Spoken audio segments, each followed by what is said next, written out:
Hello Flosstube and welcome back to another video. I am Ros Clark. This is my channel, Ros Clark Craft, here on YouTube. You can also find me as Ros Clark Craft over on Instagram and at my shop on Etsy.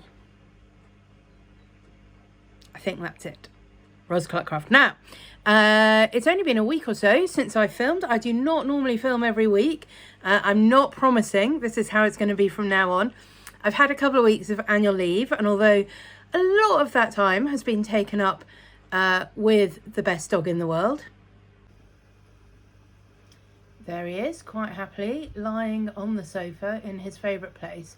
Actually, his favourite place is the other end of the sofa, which is where I normally sit. But this is where he sits when I'm around, completely at home. He's been at home with me for just over a week. I think he's made himself at home. Okay, so he's going to let us hopefully carry on with the video uninterrupted. And back to me. So that's Charlie. So like I say, he has taken up quite a lot of this week, but I have also had quite a lot of stitching time, which means I have had a couple of not just finishes, but fully finished objects, some progress, a new start, some plans. And the main reason I wanted to come on today rather than wait for a week is I've got just lots of exciting news to share with you. So yeah, I wanted to talk about those things today. I can't promise whether there will be a video next week or not. It might be 2 weeks from now, or it might be that we do weekly videos for a bit. I will have to see how it goes. But anyway, I'm here now, and I have some things to tell you. So first of all, fully finished objects. Now, actually, I have not got this one with me because I've already given it to the person it was intended for. So you saw the finish of this, and then this is the fully finished object. So this is Zanzandegi Azadi by Crafty Yams. You can buy the pattern on her Gumroad. Mine is a slightly abbreviated version of the pattern because I needed to fit it on a scrap of fabric. I don't know why it keeps going wildly in and out of focus, but hopefully you can see. So what I did, I had some ribbon that was just the perfect colour that I have saved from packaging of something. I genuinely can't remember what, although it wasn't very long ago. But anyway, I remember taking the ribbon off. And I remember being really impressed because there was like Velcro sewn to the ends of the ribbon. So although it was wrapped around the thing, whatever the thing was, it wasn't tied in a bow, it was Velcroed together. I thought, gosh, that's good. Anyway, I cut the Velcro off for this. So I did stitch it around, sort of framing the piece, and then I just mounted it on some mat board with some fusible fleece, and then laced it over the back, and then it's got ooh, that was weird, some black felt on the back with a little hanging loop. That is the back. It's not super neat, it's fine. I did find that although the ribbon was the perfect colour and it was a good width and it felt like proper ribbon, I mean, I think it was properly woven ribbon, it wasn't just plastic, but it wasn't the easiest to work with. It wasn't the best quality ribbon, and it you could see sort of runs in it where the needle pierced it and this sort of thing. So it's not absolutely the best finish in the world, but I think it's fine. And I really love, oh, honestly, the colour of it with the piece. I'm hoping not to do editing, which is why I'm showing you stuff on my iPad, but I have to admit it's not the best. But anyway, I hope you can see that, and it's not too reflective, and it's vaguely in focus. And like I say, the colour worked really well. I love the colours of the pomegranate against that dark blue fabric. I think it worked beautifully. I think I said last time they were threads left over from a kit. I have no idea, therefore I don't even know if they're DMC, to be honest, and if I did, I wouldn't know what colours they were, so I'm afraid I can't tell you that, but there are suggested flosses with the pattern that you can use. So I'm really pleased with that finish. Fairly straightforward. Would have been even more straightforward if the ribbon had been better. Now, this is the other thing that you've not yet seen if you haven't seen my Instagram, finished and fully finished. Maybe I'll put this against here. This is Jack Rabbit, also known as my March hare. Let's try on that side. Might be a bit better, I'm not sure. Okay, anyway. So, I don't know if you remember, when I first started him, my plan was that I wanted to finish him as a book cover. Only I used the wrong gauge fabric, and he was turning out way too big for the book that I had in mind. So he couldn't be a book cover. And then I was like, oh, I don't know what to do with him. And then I thought, I wonder if I could do a sort of finish that was a shaped finish, not to be hung up, but just sort of to tuck in with other finishes, maybe in my little spring tray. What if I just back it with some foam board and then use that as the basis of the finish? So that is what I did. And now I had thought about this quite a lot, how I was going to do it. And I thought about it really carefully, and I had a really good plan. And then when I started doing it, I entirely forgot the plan and just went bull in a china shop. Anyway, I'm pleased with how it has turned out, but I have to say it's not quite how I planned, and I made life incredibly difficult for myself unnecessarily. But what we have got is the finished piece.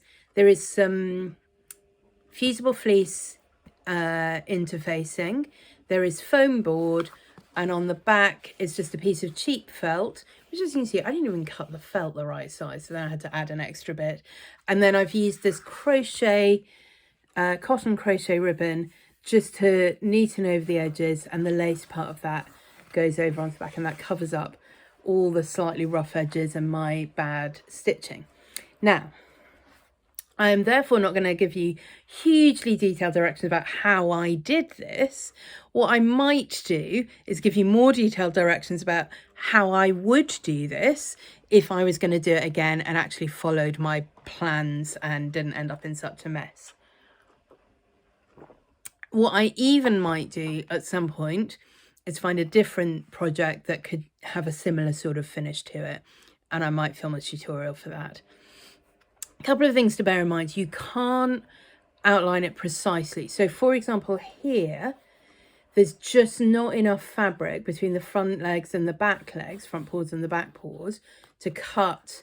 You'd have to cut along this line, and you'd really only have a couple of millimeters on either side, and you just wouldn't be able to deal with that. Similarly, around the face, there was no way it was going to go directly around the eyes. And given that you can't therefore do all of it perfectly, like you couldn't do this bit between the tail and the back leg, you then have to think about, well, how do I do the whole thing so that it looks balanced? Now, I do think I could have come in nearer on this side, and I probably, you know, I'm not ever doing this particular piece again, but if I were to, I think I would take more of that off so it balances on both sides better.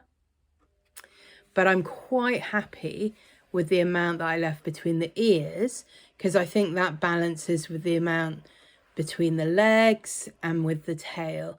I could possibly have gone a little bit nearer from the tail up to the back, and then if I'd gone in here, that's where I would shave a little bit off. It's got a flat bottom where both the feet sit.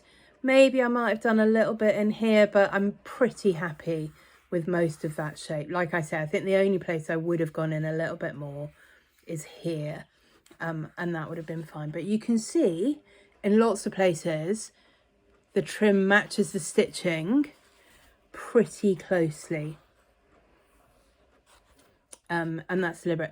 I also want to leave a little bit of the fabric, so I used Fox and Rabbit ballet slippers for this, and a little bit of me is like, oh, I'd chosen that because it would be a beautiful colour for the book cover.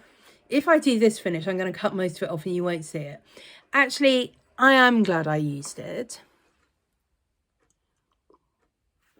I think it does work really well with the colour conversion that I chose, which is much more warm pinks and greys and browns than the original, which is much cooler blues and greys.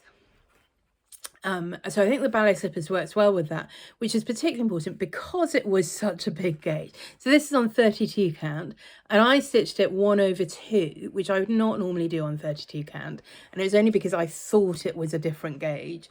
And then I'm like, gosh, these stitches are quite big and loose, and then I checked, I'm like, oh, that's because it's not what I thought it was. So I'd already started at 1/1, and actually I like it 1/1, and I like the way that actually, even if you can see bits of fabric popping through, or even you can't really see them, they're sort of there, there's the sort of pinkishness, which is not showing at all on camera, but the slight pinkishness of the ballet slippers works really well as a sort of cohesive element. I don't know if you've ever seen oil painters, and if you do a proper oil painting, I don't do oil painting, but if you do, a sort of common technique is to paint the whole canvas first in a light wash, often of a yellow ochre, but sometimes of a red or even a blue. And that base coat, even if hardly of any of it shows through to the final thing, or even if none of it shows through to the final thing, it sort of tones all of the other colours in a way that helps them to work together much better. And I think that's the effect you get here. Obviously, you can also see some of it, and I think that would look weird if it were like a bright white or something. So I'm pleased I used it. I think it has made a real difference to how the finished piece turns out, even though you don't see a whole lot of the fabric itself. So that's that. Yeah, so the sort of basic thing, I cut it out.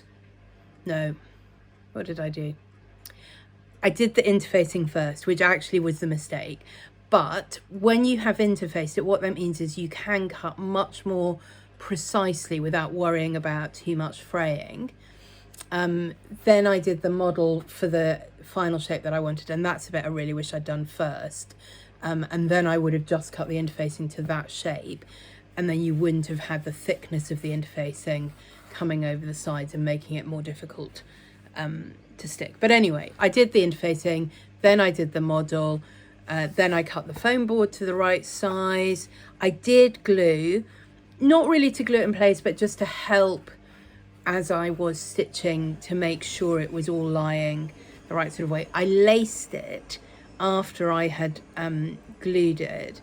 Because the glue mostly only stuck to the interfacing, I laced the fabric to make sure that was in place as well.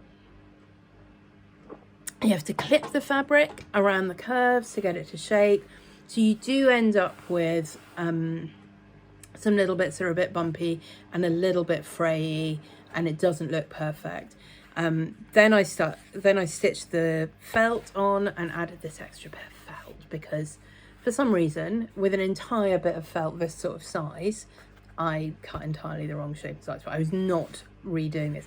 What I did do with the felt, and I thought this was helpful as well. I just put a little bit of glue sort of here and here and stuck the felt over the whole thing, which should have been my first signal that it was in the wrong place, but anyway.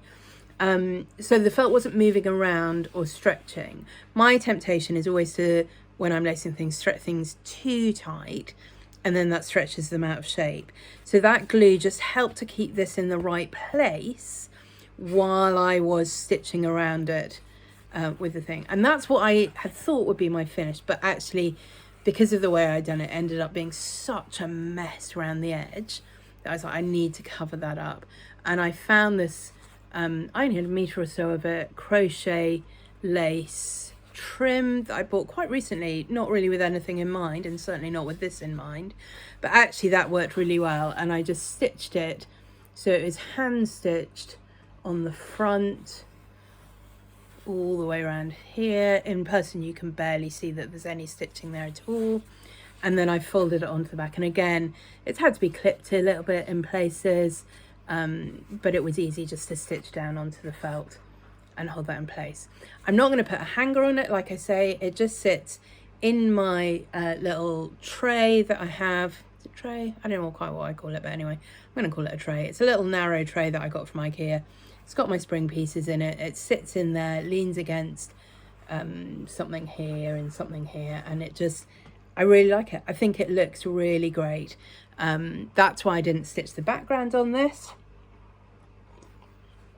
I mean, obviously, you could use a finish like this on a square piece or rectangular piece. It's fine. You could use it on a round piece. It'd be fine. But it really comes to its foreground with something like this. It's an organic or a non-regular sort of shape. Let me know in the comments if you're interested in seeing a tutorial for how you would do something like this, and I'll see what I can do. It probably won't be straight away because I'll need to stitch the right sort of thing to do it with, and I'm not working on anything at the moment. Anyway, but that is Jack Rabbit Cottage Garden Samplings by Vinnie P.S. Tan, from their Year in the Woods series. My own classic Colourworks conversion, didn't do the background, my own finishing method. Really love it, really love it, really pleased with that. Good. Work in progress. So the other thing that I have been stitching on that you've seen before is my Tulips and Stars, Yasmin's Marathon Sal, and you can see I'm pretty much caught up. So we are, by the time you see this, this will be the end of week 7, and that is where I anticipated being at the end of week 7, or planned to be at the end of week 7. The only thing I haven't done that is technically a week 7 thing, but I think I might leave it till week 8, is round the stars. So you can see, hopefully, if I take all the loose threads off, the stars have got these sort of yellowy doodads in the middle and around the edges. They don't take me wrong, I haven't yet done those on the bottom 3. So I have got to do those, and then obviously part 8, which is the rest of the alphabet. What I'm planning to do is finish off these 3 bottom stars during the week, and then I'm going to stitch the alphabet during the London Marathon on April the 23rd. Normally I would be at church on Saturday morning. I'm going to go to church in the evening, and I'm going to stitch this during the morning of the marathon, and hopefully finish by the time Yasmin finishes running. Do go and cheer her on. She's done amazingly. I think she's over £3,000 now on her donation page. She's running to raise money for MenCap, for children with learning disabilities. So it's a brilliant cause. If you donate, she'll send you one of her charity cross-stitch charts. Also, Tulips and Stars. Charlie has stood on Tulips and Stars. It's not, in fact, in the bit that's stained. That's where I managed to spill some tea on it, but that's fine. That'll be way off the visible section. He managed to stand on it with wet but not muddy paws. So I can't see. You won't be able to see at all when I'm saying it, but I don't think you can see any marks in it. The only mark, as I say, is from me, because that's the sort of person I am. Right, I have one further start. This is the start I've been wanting to do. Somi Sarah's Get Your Kit On Sal, partly just because I think it's such a great hashtag, Get Your Kit On. So it's a stitch along to get us to sew, stitch up some of the kits that we have in stash. Now, I'm not a great kit person. I don't have a drawer full of dimensions kits or anything like that. I certainly don't have any Heaven and Earth designs. I do have, if you saw my last video, you'll know, a Gecko Rouge kit, and I'm going to talk to you about that in one of my exciting pieces of news in a minute. But I do have a few kits, and they are mostly smaller kits, and they're things that I wanted to stitch. So I got out the 3 that I thought I might like to do, 2 of which would also count for Stitch Your Stash 2023. So as you know, Jack Rabbit was really my March Stitch Your Stash project, and he's only finished in April, but he was really my March piece. So I did really want to see if I can get another one done in April. So in the end, I picked one that was both a kit and a Stitch Your Stash, and it's this. This is from when I was part of the Caterpillar Cross Stitch Club box. This is a chart by Faye from Little Dove Designs. It was, I guess, April last year that I got this. In the Caterpillar Club subscription, it's always 14 count Ada, but as you can see, this was a sort of pale pink Ada. You get the pattern, the fabric, the flosses, you get a needle. You don't get the hoop, you don't get the scissors, you don't generally get the finishing things. You get usually some other kind of stitchy notion or gadget and something to eat. I can't remember what it was in this. It might have been a lolly in this, a sort of special sparkly gifty lolly. Anyway, I thought it was sweet, but I never got around to stitching it. So I thought, well, it's spring now. And this is the sort of thing, I would definitely have this on the wall spring and summer. and I don't have a load of summer things. So I thought, well, actually, it would be good for my hoop gallery. It's sort of the right sort of time, the right sort of season. I got it out, looked at it, looked at the fabric colour and the floss colours, and I was like, yeah, you know what, I am going to do that. So I started it this morning. I've been working on the greens. I'm sort of doing colour completing. Oh, this is what my thread card looks like already. I haven't completely done all of the bright green because there's some in the two big butterflies that I haven't done yet, and I'm still working on the dark green. I think I'm going to do I think I'm going to sort of do colour completion, but maybe leave the big butterflies to the end, something like that. I hope it's not going to take very long. I don't think it will. This is what I've done in a couple of hours this morning because, you know, it's 14 count Ada. It doesn't take very long. I've not been worrying about carrying my threads on the back. It's the sort of thing that'll be nice and sweet, but it's not like an heirloom piece. So I'm hoping I can get that done in April. I am still working on, and my priority really ought to be working on the wedding pieces that I'm doing, but I haven't done any in the last week. It's bad, isn't it? That is bad. So what I thought with the spring wings is I'm going to do no more than one colour a day, basically.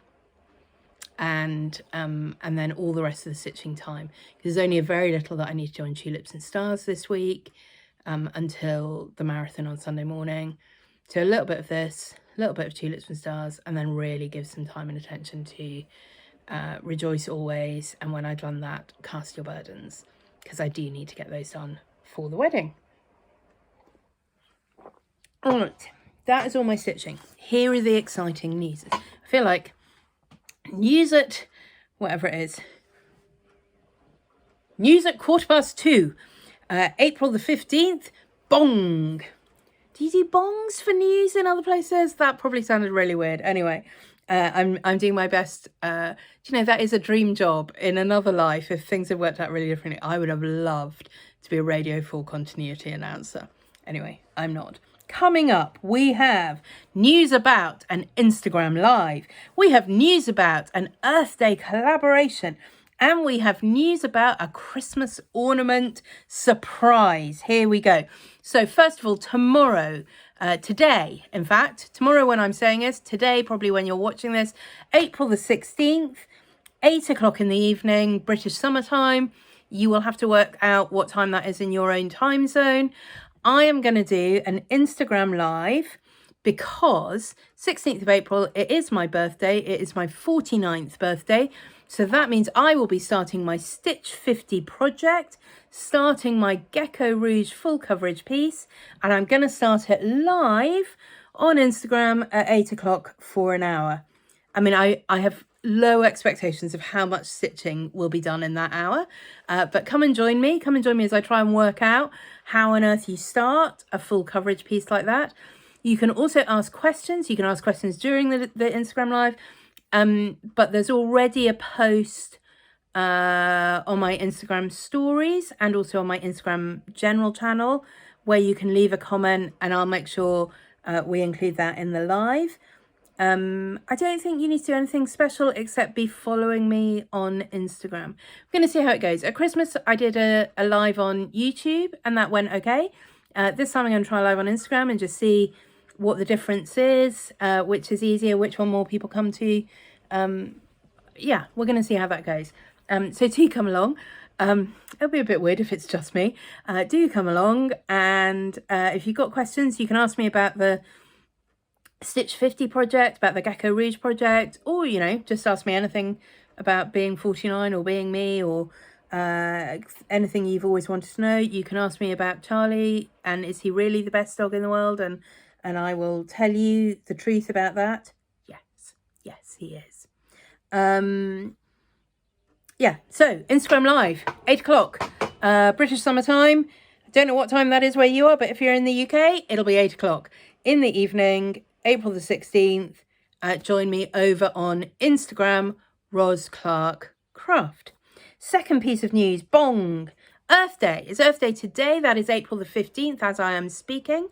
And that means that the Stitchers Collective, which I told you about last time, the sort of collective of like 80 or 90 designers now are putting out a collaborative project. I'm not part of the collaboration. I have made my donation and I'm eagerly anticipating getting it in my email inbox. Here are the deets. There are more than 30 designers have contributed original patterns around the Earth Day theme in all kinds of ways, interpreted all sorts of different styles and angles and takes on that.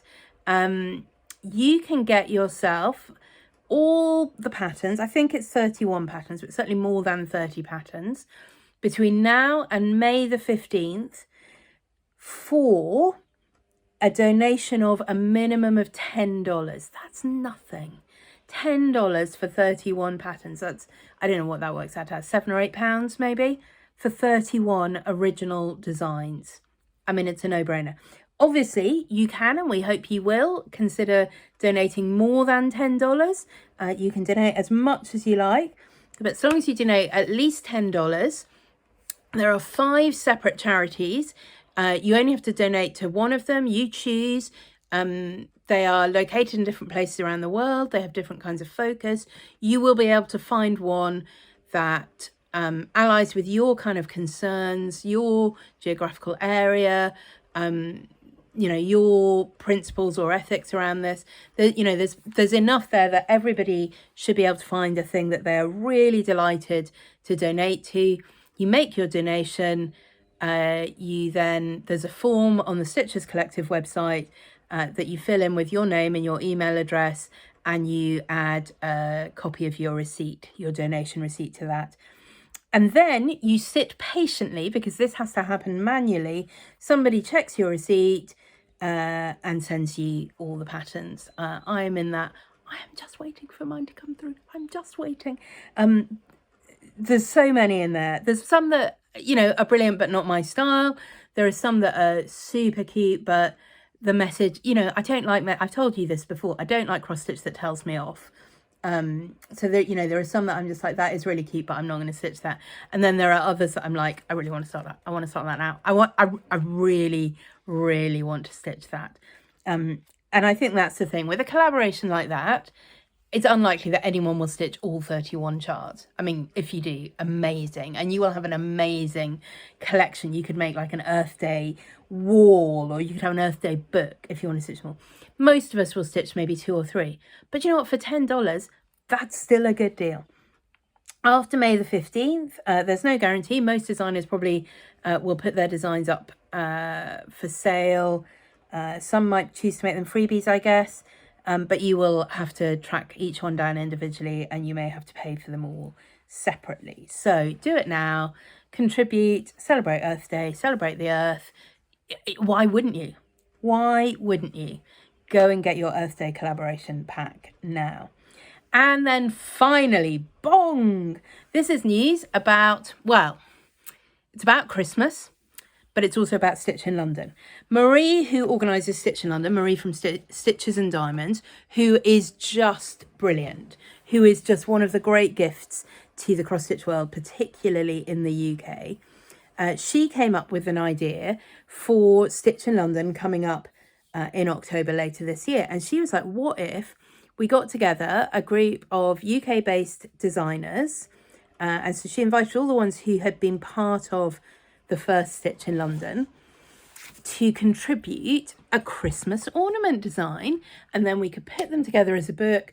People coming Stitch in London can pre-order it, and there'll be a floss pack that goes with it, and they can also pre-order that.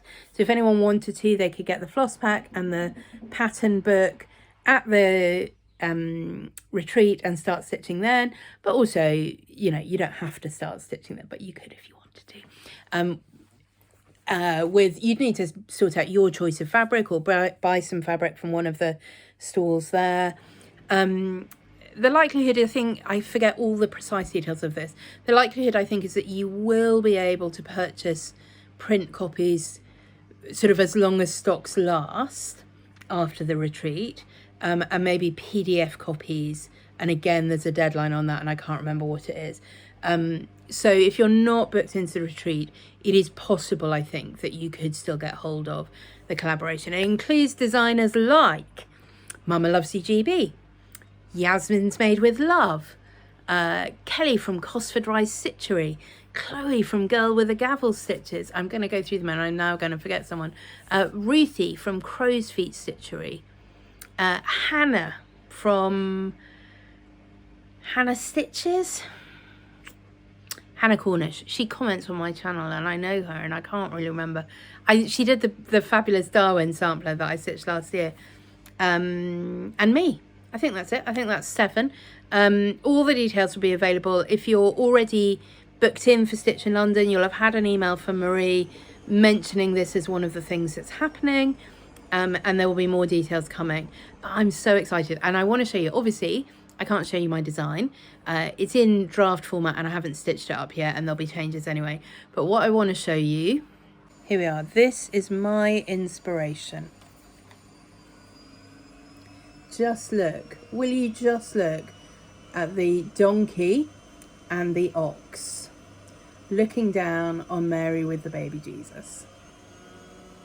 So mine is not going to look precisely like that, but mine will definitely be the one with the donkey and the ox duking it out over who gets to look at the baby Jesus. I just think they're so hilarious. So yeah, my design, in order to make it sort of ornament size and shape and all the rest of it, is a little bit different, but I just love their expressions on it. So the other thing that's happening at Stitch in London, which again you should have had an email from Marie about, is that there are going to be opportunity to sign up for finishing classes. Michelle from Mama Loves GB is doing one. I can't remember what she's doing. Yasmin from Yasmin's Made with Love is doing one. And again, I can't remember what she's doing. That's awful, isn't it? But anyway, I am doing one. And I am going to be showing you how to finish a cross stitch small into a little notebook. I know. So I've done a little prototype. I need to do one which is smarter and neater. Gluing is not my forte, so we need to work on that. So the idea will be that you'll bring a finished piece of a certain size on a certain size piece of fabric, and then in the finishing workshop we'll make them into little notebooks. Don't bring like your most heirloom precious sampler piece that you've stitched with silks on silk forever, because it may not be perfect, because it'll be your first one. But I think that'll be super fun as well. So lots of exciting things happening. Please come and join me for Instagram Live to celebrate my birthday and my Stitch 50 project tomorrow. Let me know if you'd like to know more about doing this sort of a finish. Go and buy the Earth Day collaboration, obviously. And I will see you when I see you, in which case it's really important, because I have no idea when I'm going to post next. If you actually want to make sure you don't miss out, oh, I've got other things to talk about, I forgot. Anyway, if you want to make sure you don't miss out on my video, make sure you're not only subscribed, but also that you click the notification bell, and then you'll know whether it's next week or 2 weeks or whenever. Huge thank you to, this is the thing I was going to do and I entirely forgot, now I'm glad I've remembered. I was going to do shout outs for a couple of Stitchers Collective Flosstubers every week, and the first one of those I really want to do a big shout out for is Ali of Cozy Cabin Stitching, I think, who has started stitching Elephantine, which I love. I love watching someone, it's just the most exciting thing in the world, seeing someone stitching out in the wild one of your designs that they have chosen to spend their money, but also their time and their creative energy stitching something you've designed. So she's only just started, but she showed the fabric that she's using. She's got the flosses all together and they do look fabulous. So yeah, and just thank you, Ali, just for the shout out for the Flosstube as well as stitching my pattern. That was very cool. So do go and check her out. She has a contribution in the Earth Day collaboration. She has lots of funky things that she's stitching, so do go and check her out. And then World on a String, there we go, World on a String by Dara. Go and check her out. She is, I think, pretty sure she's also in the Earth Day collaboration, and she has not loads of stuff on her Flosstube already, but I have enjoyed watching her and I've enjoyed seeing what she has been doing. So those are my two, Ali from Cozy Cabin Stitching and Dara from World on a String by Dara. I will put the links below. I think that really is it now. I hope you have a good weekend and I will see you soon. Thanks so much for watching, everyone. I haven't done my rant. I wasn't going to do a rant. I was going to do thinky thoughts. Should I do thinky thoughts? I'll save them for next time. Okay then. I really am going to say goodbye. Goodbye.